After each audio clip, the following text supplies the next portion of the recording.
শাহরিয়ার আলম সামনের হত্যাকারীদেরকে অতি দ্রুত সময়ের মধ্যে গ্রেপ্তার করতে হবে এবং ঢাকা বিশ্ববিদ্যালয়ের ব্যস্ত প্রশাসন যারা পিতা মেপে হত্যাকাণ্ডের সন্ত্রাসীদের ধরার দায় দায়িত্ব এড়িয়ে যেতে চাইছেন তাদেরকেও আজকের এই অবস্থান কর্মসূচি থেকে আমরা পদত্যাগের দাবি জানাচ্ছি এবং বাংলাদেশ জাতীয়তাবাদী ছাত্র দল আজকের এই শান্তিপূর্ণ অবস্থান কর্মসূচি থেকে দ্রুত ঢাকা বিশ্ববিদ্যালয়ে মাননীয় উপাচার্য মাননীয় প্রক্টরের পদত্যাগ দাবি করছি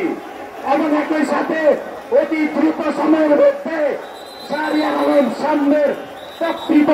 হত্যাকারীদেরকে গ্রেপ্তার করতে হবে নতুবা বাংলাদেশের প্রতিটি শিক্ষাঙ্গনে